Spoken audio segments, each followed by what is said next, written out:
মানুষ আসলে চিন্তাই করে টাকা, পরে সোনা গহনা, আর আমি চিন্তাই করি গাছ। এই যে গাছের যে ফলন, গাছের ফলন বৃদ্ধি পায়, আমি বিক্রি করি না, কিন্তু আলহামদুলিল্লাহ যে পরিমাণে ফলন আমার হয়, সেই ফলনে কিন্তু আমার আর কোনো কিছু কেনা লাগে না। আমার বাচ্চার জন্য, আমার নিজের জন্য যথেষ্ট। মিষ্টি কুমড়া, লাউ, সবজিগুলো হয়, সবজির জন্য আমার বাজারে যেতে হয় না। আমি নাকি পাগল, অনেকেই এটা মনে করে, পরিবারের লোকজন অনেকে মনে করে। যদি আম্মুকে বলে আম্মু অনলাইনে একটা কিছু অর্ডার দিব, আম্মু বলে না টাকা নাই। একবার যে আম্মু নার্সারিতে চলে গেছে, একটা গাছ ছাদে ঠিকই চলে আসছে, কিন্তু আমরা অনলাইনে অর্ডার দিতে গেলে কিন্তু আম্মু বলবে টাকা নাই। আমার শ্বশুরবাড়ির পিছনেই একটা জায়গা ছিল, সেখানে সাপ, বিভিন্ন ধরনের পোকামাকড়, অনেক ভয় ছিল। আমার চাচি শাশুড়ি বলতো যে এখানে কিন্তু সাপ আছে, তুমি নেমো না।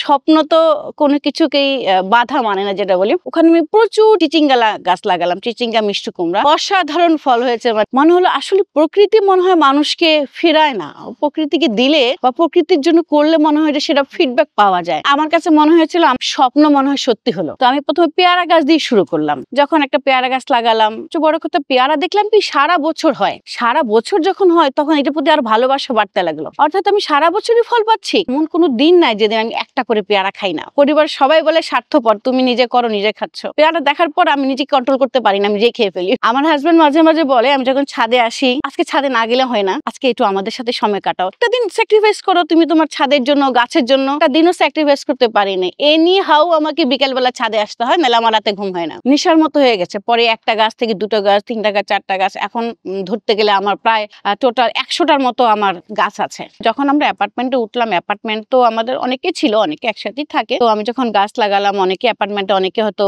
বললো যে ছাদ বাগানে যদি তুমি গাছ লাগাও তাহলে ছাদে সমস্যা হতে পারে, কোনো ধরনের ফাটল ধরতে পারে। তো আমি ওদেরকে বুঝিয়েছি আসলে যদি সিস্টেম করে লাগে এই জিনিসটা, আমি কিন্তু স্ট্যান্ড করে দিয়েছি যে আমার নিচে কিন্তু কোনো পানি জমে না, কোনো স্যাঁতসেঁতে হয় না, কিচ্ছু হয় না। যখন আমি এটা বোঝাতে পেরেছি যে আসলে কোনো ক্ষতি হবে না, আমি স্ট্যান্ড করে দিয়েছি, এখানে রোদ যাচ্ছে, আলো যাচ্ছে, বাতাস যাচ্ছে, আমার ড্রেনেজ সিস্টেমটা ঠিক আছে, তখন অবশ্য সবাই আমাকে কোঅপারেট করছে। এখন স্কুলের জন্য একটা জায়গা নির্বাচন করলাম, তখন উনি কিছু গাছ ফেলে গিয়েছিল। ওই যে মালিক ছিল যারা, সুন্দর সুন্দর গাছ ছিল, আমি এত জেলাস হয়েছিলাম, ওনাকে আর ফোন দেইনি যে আপনি গাছগুলো নিয়ে যান। এক অর্থে আমি ওই গাছগুলো পেয়ে নিজেই লোভে পড়ে সবগুলো গাছে নিয়ে এসেছি। আমার সবচেয়ে খারাপ লাগে কখন, যখন দেখি গাছে পানি নাই, গাছটা এরকম শুকিয়ে গেছে, গাছের সতেজতা থাকে না, তখন সত্যি কথা বলতে মনটা ভীষণ খারাপ লাগে। আরওয়ান চাচা আমার পানি দেয়, কিন্তু আমি তারপরও আমি নিজে এসে প্রতিটা দিন চেক করি আসলে গাছগুলো ভালো আছে কিনা। যে বাসার কথা বললাম, আমি নতুন কিনেছিলাম, ওই গাছগুলো যখন অবহেলা ছিল তখন মনে করলাম যে না, গাছগুলো আমি নিয়ে আসবো। পরে ওই সমস্ত গাছ আমি আমার অ্যাপার্টমেন্টে নিয়ে আসলাম। সেই থেকে আমার এই অ্যাপার্টমেন্টে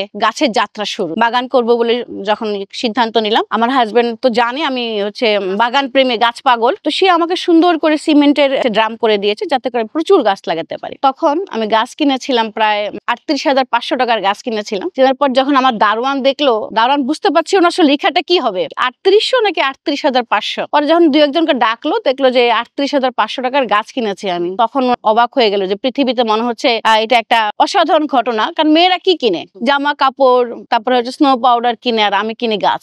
একটা মহিলা কি কখনো এত টাকা খরচ করতে পারে, তাও গাছের জন্য?